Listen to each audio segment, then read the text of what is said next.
hasn't podcasted in forever. It is Dearyg to me knits.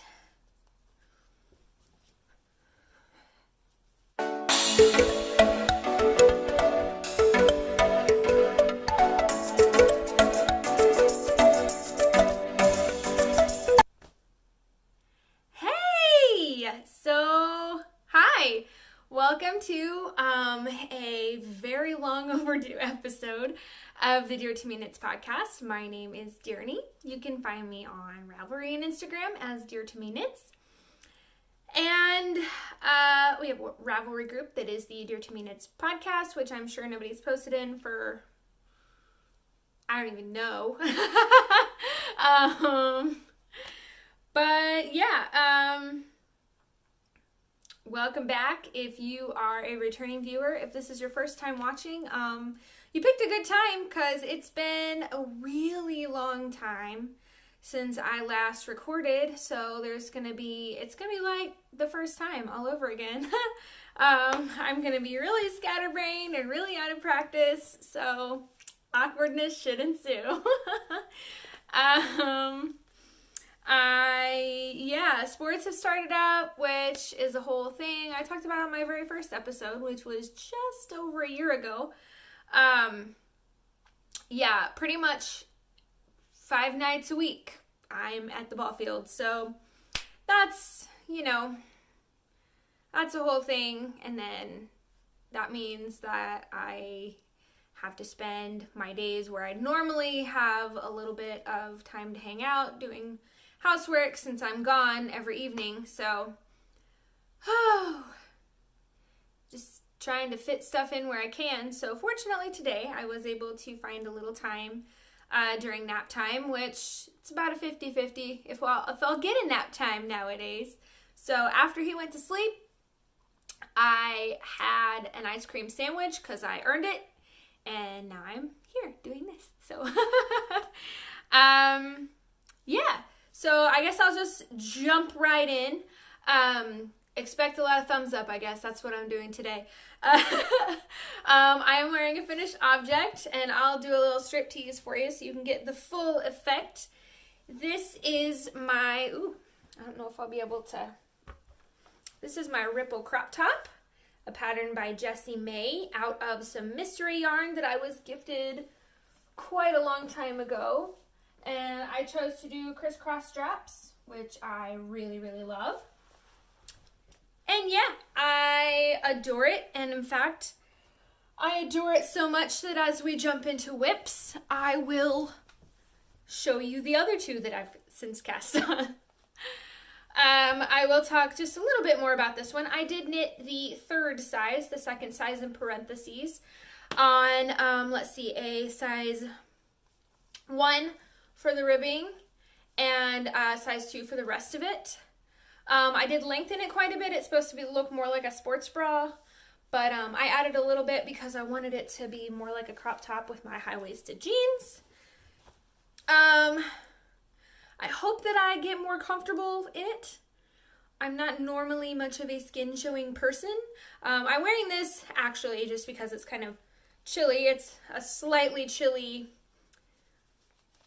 cooler side of warm day, but also I am in my basement where it is cold all the time. So that's why I'm wearing this. But I do have a little discomfort with how much I'm showing.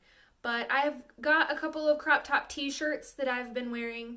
And I think as it gets into the hotter time of year, I'm going to be like, screw it, it's hot. So, yeah. The really different thing to get over for me is that I can't wear a bra with it. So I thought about tacking some sort of like hosiery type something in just to feel a little bit more supported.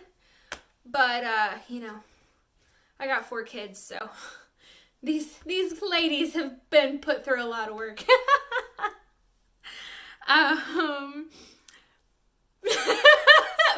But anyway, so I'm going through a little bit of self-esteem building with my skin showing right now. So I did cast on 2 more. I will show you this one first. My daughter wanted a matching one like this, but I didn't have as much yarn left as I anticipated. And actually, I probably would have made this about an inch longer, but it's hard to try on because you don't know exactly how it's gonna fit with this part, the triangles at the top, until you're actually wearing it. So, and until you actually knit the straps and everything. So, I probably, on the one that I cast on for myself, will make it about an inch longer. But so I didn't have as much yarn left over as I anticipated. So what I am doing is striping it with some mini skeins. And if you have been a long-time viewer of the podcast, you might recognize these mini skeins as being from a set that I had designated for a speckle and pop shawl, which I've decided not to knit. One, because it's huge and I'm just not into huge projects right now. I don't know, I think Mom's blanket from Christmas burnt me out on like long-term projects, which I will talk about more in a minute. But so I just was like, I'm not gonna knit that. And so this is actually also from that set, and then these minis are from that set. So I cast on the blue, and then I did a stripe of this color, which is just a mystery skein that I got in a swap. And then I'm on the pink, and I'm going to use up all the pink, and then do another stripe of this, and then gotta get my order here. A stripe of green, and then another stripe of this, and then see where I'm at. And if I don't have any more of this left, then I'm going to finish off the just under this, probably about half an inch under this V here, and all the way up in the straps with purple, and be done with it, and then see how long it is. I do have quite a bit of blue left, so if it's still not long enough, because I'm going to try to make hers full length, if it's still not long enough, probably what I'll go back and do is pick out the cast on edge and finish off the blue on the ribbing to make it longer. Or I might pick out where it starts here and then just knit the whole ribbing. It doesn't take that long. It's actually a super quick knit, which I love. My knitting mojo is kind of not great right now, but for whatever reason, these bralettes are just, they got me going. I'm all about them. They're quick, so there's instant gratification. They're, fairly mindless because it's just ribbing. And I don't, like, some people don't like ribbing, but I don't mind ribbing, so there's that. Another thing about all of my crop top, or my ripple bralettes, is I have an extremely loose tension as a continental knitter and fairly average tension as a English knitter. So I have been holding my yarn in my right hand instead of my left hand in order to not have to knit that whole thing on like zeros because, it would be really, even using English, I'm still on a 1 and a 2 and it calls for like a 2 and a 4. So, which I wanted it a little tighter because I didn't want like nibblage. So, I did go down a size on the body for that, but so I've been knitting English style. I'm fairly proficient in both. I like continental better. I'm a little faster in continental, but it's a little easier on my hands to use slightly larger diameter needles. So there's that. So my third ripple bralette of the day is this one, which is just ribbing right now. This is, oh shoot, I have it right here, hang on. And all of the yarn for my daughters is just mystery fingering weight that I've acquired from various places, none of which I can direct you towards, so I'm sorry about that. But the peach yarn here is lovely, very pretty tonal, peachy, orangey goodness. Is from Crazy Dog Yarns. And it's her 80/20 stock weight. And it's called Summertime in the South. Doo-doo. And yeah, this base is called Steadfast Sock. And she is on Etsy. I will link her shop in the description box. So yeah, I'm really excited about this. I think it's going to be really, really wearable this summer, and I'm super excited. I've pretty much already decided that all my single skeins of fingering weight yarn are just going to be ripple bralettes.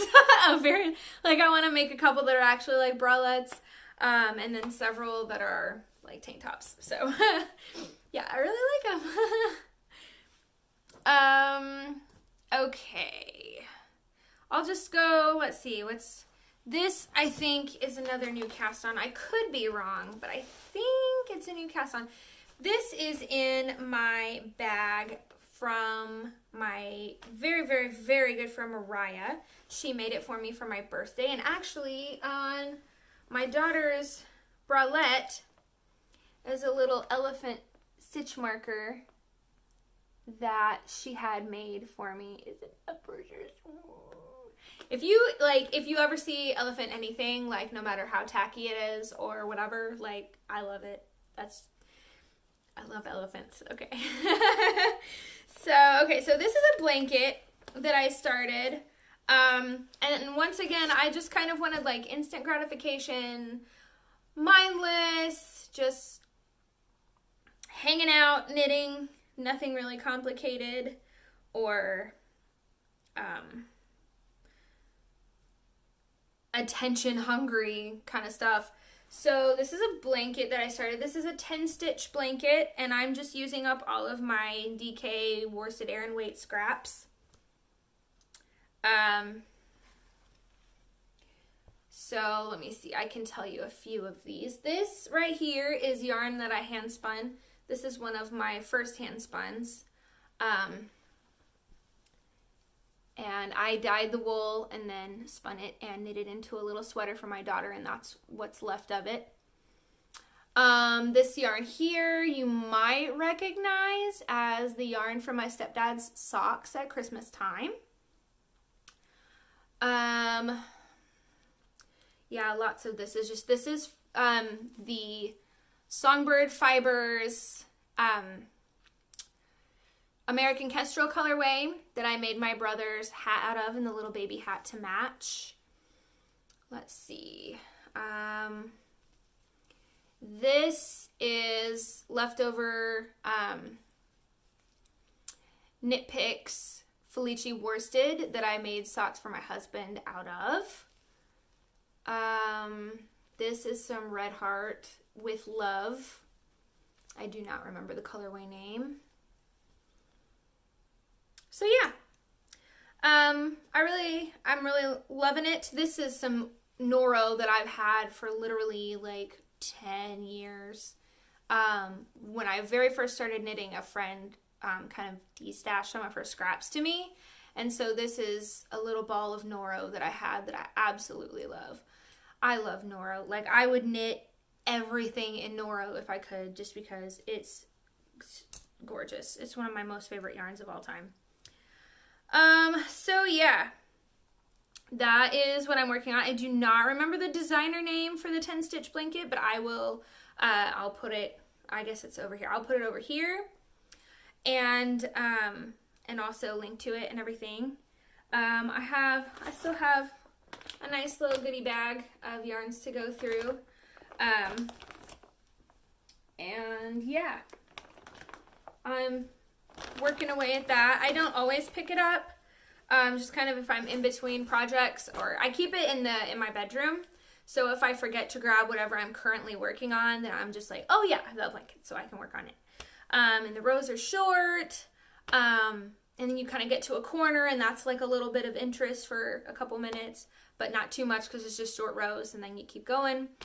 So I really, really like it.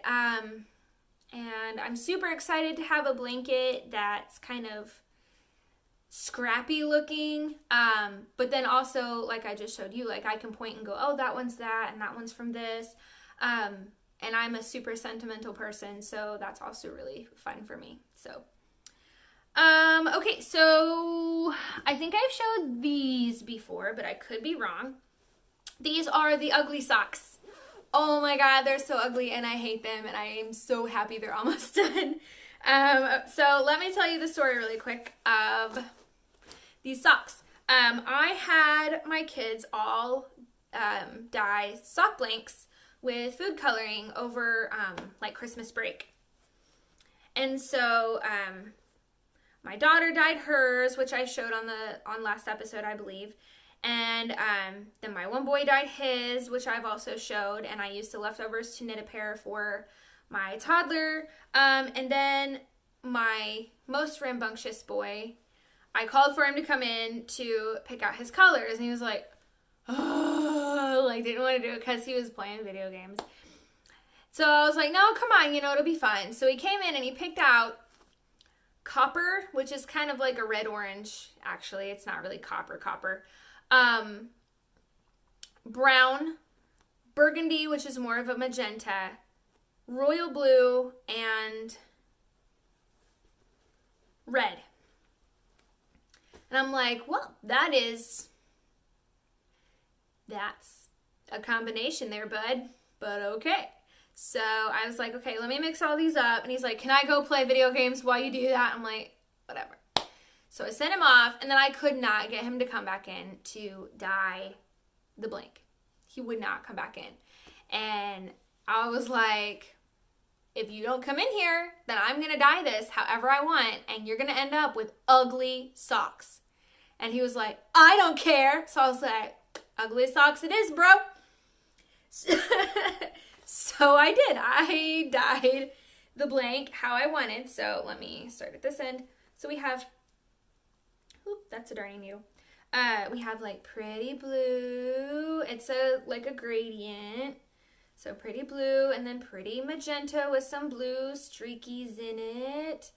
And then red, which I have plans to over dye with pink after I finish this color, which would be fine on its own, but not paired with like all these pretty colors. So, and then brown on the end, which I will show you now, which got mixed in with the blue. So, I mean, it looks like sewage. It's so gross and ugly, and I hate it. But whatever. I told him he was getting ugly socks, and boy, those are some ugly socks. They're so ugly. I can't stand it. So I even was like, hey, do you care if these are shorty socks? He's like, no, I don't care. I'm like, good, because they're almost done, because they're ugly and I hate them. So mad at you for doing that to me. So I originally planned to make them long, which I guess I still could, because I've got to work through all this orange. I'm not using that orange on my socks. So I could do that. This is a mess. This is all tangled up. I don't know what that is. But I went ahead and started the ribbing to make them shorty socks. And I used some leftover Croy sock in a Croy Socks FX in the colorway Clover Colors for the toes and heels. And I'm probably not going to do it for the cuffs. I don't know, maybe I'll make a pair for the baby or something. Who knows? It'll be what it is when it's done. But so yeah, so I could definitely probably finish these in like one bedtime or nap time if I wanted to. So if I can stick with my recording schedule, which we'll have to see, maybe I will have these for the next episode all done. And what's left of this, like I said, this red, I'm going to over dye with pink. And make it kind of like pink, magenta, blue. And do some colorwork socks, I think. I've never done colorwork socks. They are on my make 9, so yeah, I'm gonna try it. We'll see.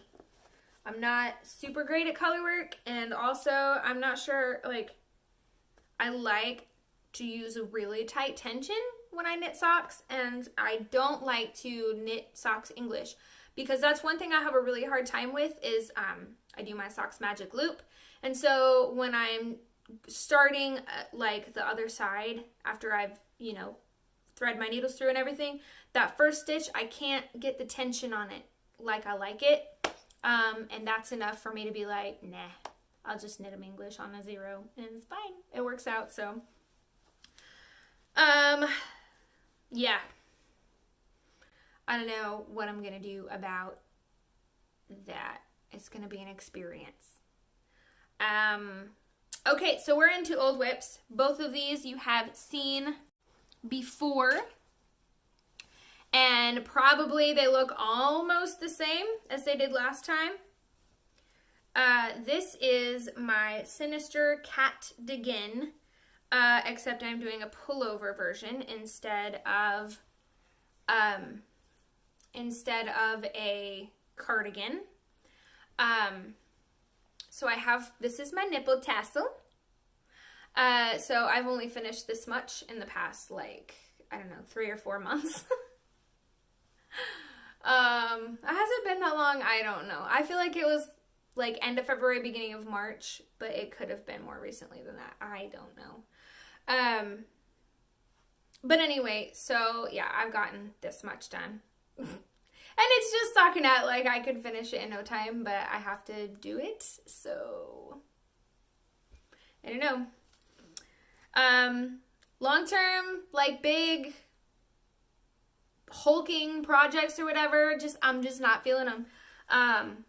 Like ever since the beginning of the year, I've just been like, that's just so big, I don't want to do it. And which doesn't make sense because that blanket I love, but the rows are so short, and you're changing colors all the time and stuff like that. Like you're just using up little tiny balls of worsted weight yarn. So it does go fast. So that's kind of instant gratification-y. So I think that makes it a little different. Whereas that is just stockinette over like, I don't know, like 300 stitches for the rest of your life, basically. So, and I haven't tried it on, but I think it's going to be a little on the loose side, so I'll probably go ahead and keep it boxy. I'm at the point where I need to start waist decreases, which is another reason why I'm kind of stalling on it, because I just haven't tried it on to know whether or not I want to bother with waist decreases or just let it right down. And I'm cool with either style. I did want to make it fitted, but I already know it's going to be looser. Like, I already know it's looser in the bust than what I was anticipating. So, yeah. All right, my last knit, which is, it's funny because on previous episodes, I've been after my friend Mariah, like, oh, my friend Mariah wants to knit her first sweater, so we're going to knit weekender sweaters together. And she started way after me, and she was like lulling behind, and I was making fun of her like, I'm not gonna wait for you forever. Well, guess who finished her freaking weekender over the weekend? Mariah. Guess who ripped out the only sleeve that I had done, or like half of a sleeve over the weekend? Me. So she kicked the pants off of me, and yeah, I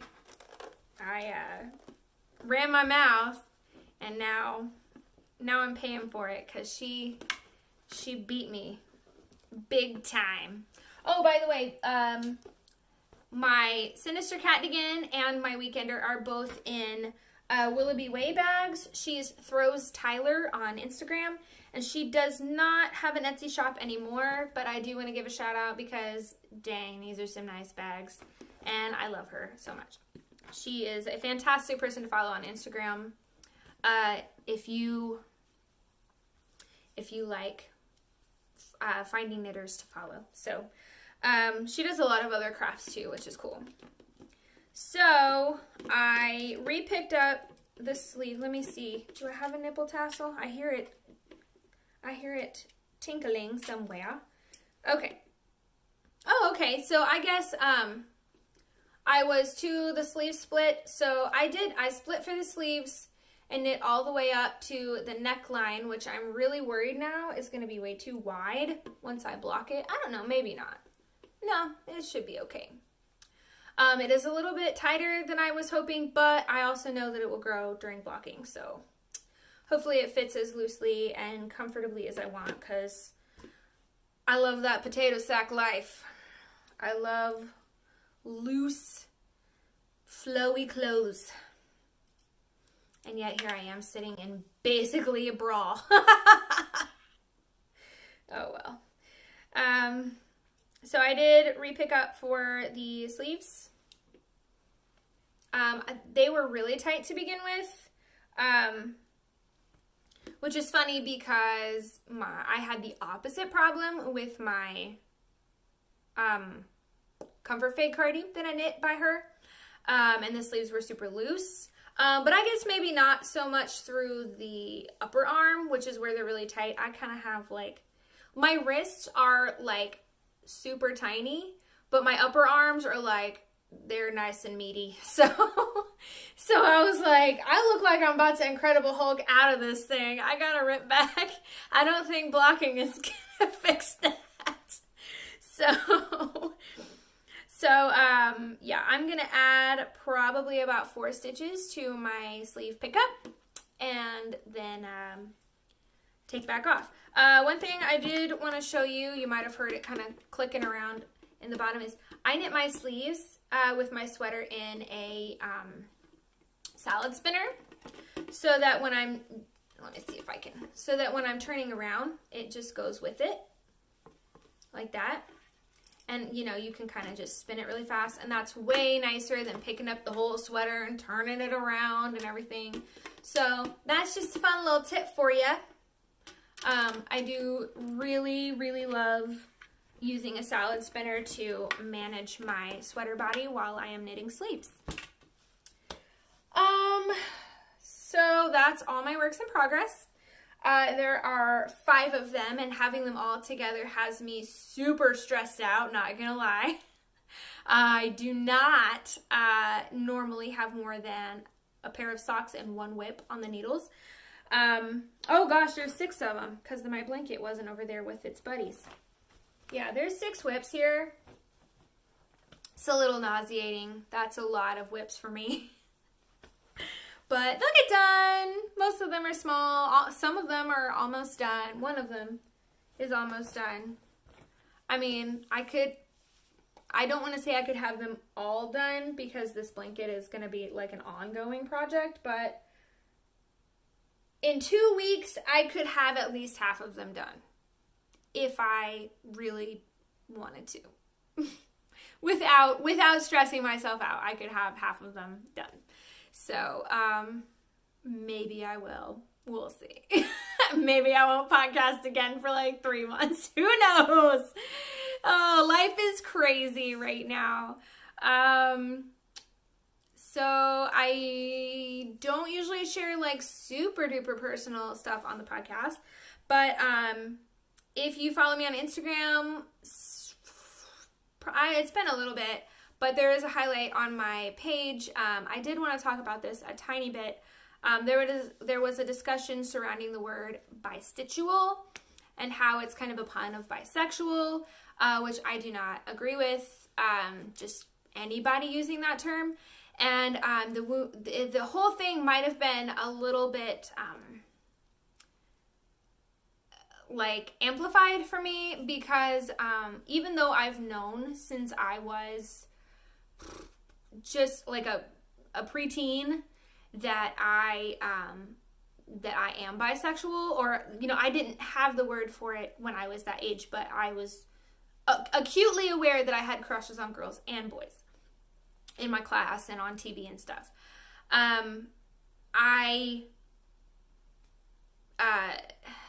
For many reasons, I grew up in a super conservative town, so there wasn't really a community to speak of that I had access to of gay people or like queer people that I could associate with, for one, and for two, it's also a very Christian community.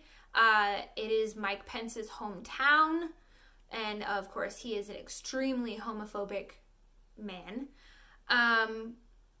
So I never really got to be bi. Like, I mean, you know, I knew I was, but I didn't get to like outwardly express that part of my identity. And I didn't come out, like my mom knew, but I didn't like come out and actually talk about it until just this past winter. And so then all this discussion came up, and it's like, listen, I'm 31 years old. I've spent literally almost 20 years, just 19 years trying to figure myself out, trying to figure out how to be who I am. And now, I mean, I'm married to a man, I've got kids. So like, you know, I can't be a real bi person, except, you know, I'm attracted to men and women. I was bound to end up with one forever, you know what I mean? But, you know, I just, I was like, no, you don't get to play with that. You don't get to like take my identity and just like, oh, I'm bisexual, you know, and haha, isn't that funny? And it's like, no, I spent 20 years like needing therapy because I'm bisexual, you know? So that's something that I've been thinking about a lot, and I did want to erase that here because you know, there's a lot, and probably I seek it out, so I might see it more than most people, but there's a lot of discussion on just like every aspect of intersectionality in the knitting community now. There's talk about racism, there's talk about gender, there's talk about sexuality, there's talk about physical and mental ability, there's talk about age, there's talk about body shapes and what's the word I'm looking for? Financial ability and that kind of thing. So I just am really focused on that, and most of my free time gets devoted to that, to learning and internalizing like where I stand in that and what I can do to dismantle what needs to be dismantled and support where I need to support and that kind of thing. I've really been focusing on that a lot this year, and sharing a lot on Instagram and everything. If you follow me on there, I'm sure you already know, but I just, I didn't make in the beginning, I made a conscious effort to step back. Like, there's already a bunch of white chicks on YouTube talking about knitting. You know what I mean? Like, my voice should not be overshadowing anybody else's. Not that I have a huge following or anything, but and over time has gone on, I've just decided almost unconsciously that it's better for me to stand back and listen than to try and preach.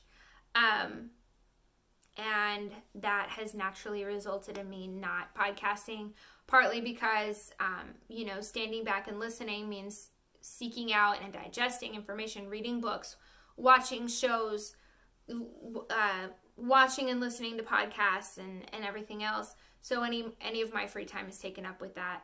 And then also, yeah, just, so all that to say, I do want to start doing another section of my podcast that is a little bit more personal. My personal things are, like I said, that I am am coming to terms with what my bisexuality means to me, and I doubt that I'll like delve too deep into that on here. That's kind of personal, but like really personal.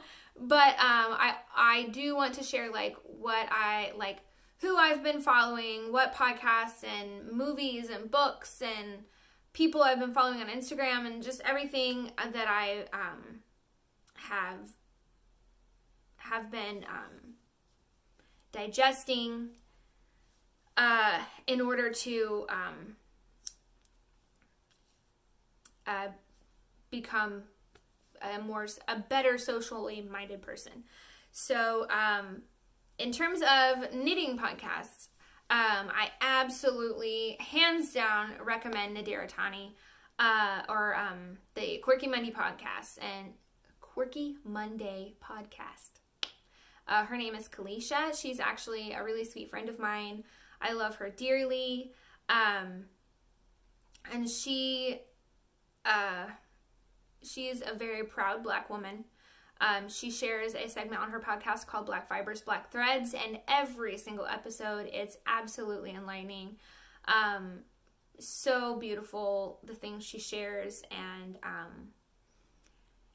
she's a talented designer, a very, very, very sweet woman, and I'm absolutely proud to call her friend. So definitely check her out. She does record every week, unlike me. And as far as people to follow on Instagram, I absolutely love Kate O'Sullivan, and her, I will link down below as well. She is very intersectional.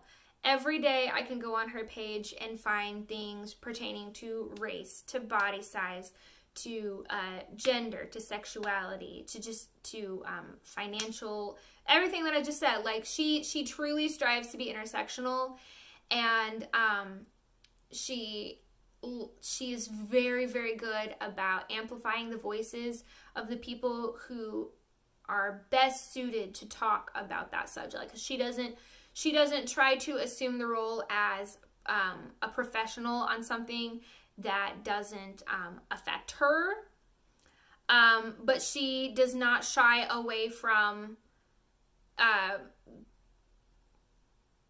like amplifying the conversation, which is so great.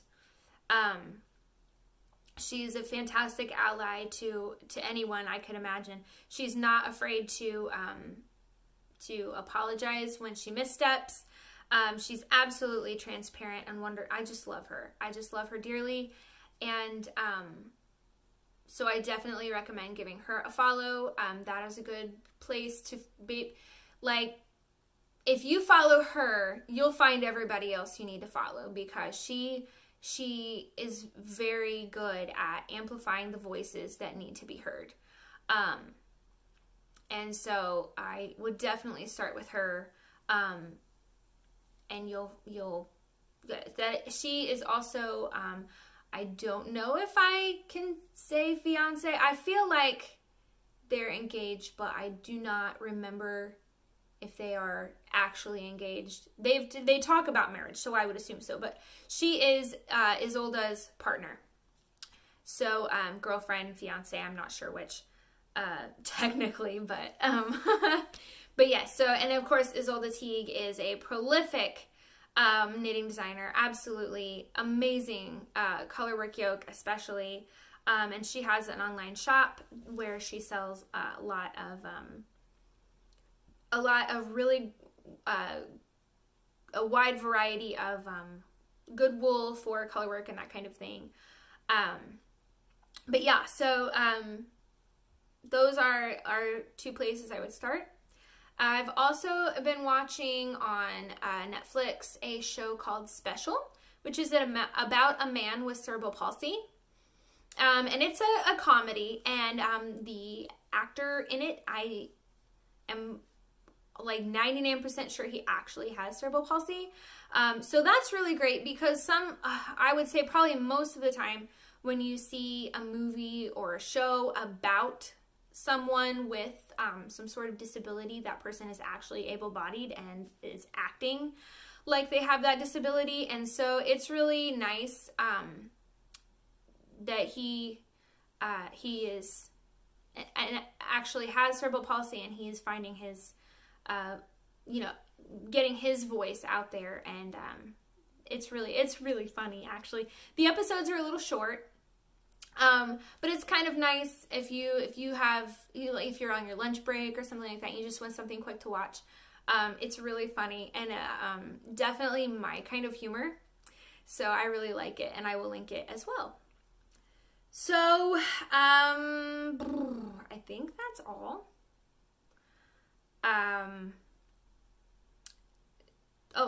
So if you have been following me, you might remember that I'm not very active about it, but we are having a year-long knit-along called the Make 9 Along. Hashtag Make 9 Along. It's over here. Hashtag Make 9 Along. Where you knit anything off of your Make 9 for 2019, and you can enter your finished object in the Ravelry group to win a prize at the end of the year. So there is a group for smaller projects like this bralette or socks, kind of 150 grams or less, and then over 150 grams there is another thread. And so yeah, it's gonna be super duper awesome, and I'm looking forward to seeing everybody's finished objects as the year goes on.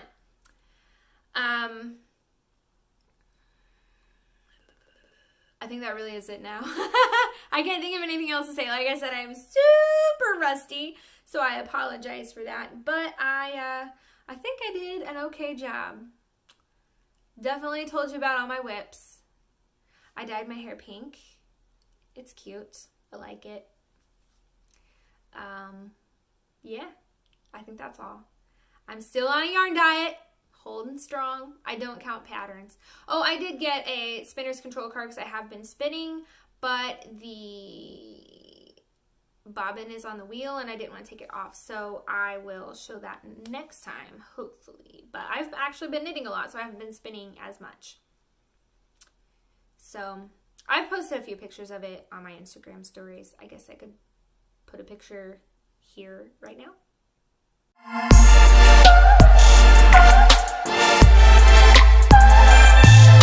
So there you go. Let me see if I can find a tag on this to tell you what it is. Probably not, because I braided this. So it is, it looks like this, except it's yellow, green, and pink, like lime green and yellow and pink. And I am spinning it on my wheel. The hope is that it will end up being a 3-ply, which I will knit into some socks for me. So fingers crossed that that works out like I'm hoping. I just need to make sure I have enough yardage. As long as there's, I don't know, probably about 300 yards, I should be good. We'll see. Alrighty. Thank you very much for watching, and you are all so dear to me. Love you guys so much. Bye.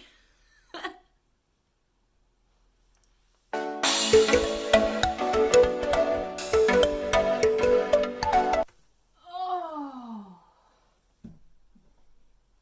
my butt is in the shot, I'm sure.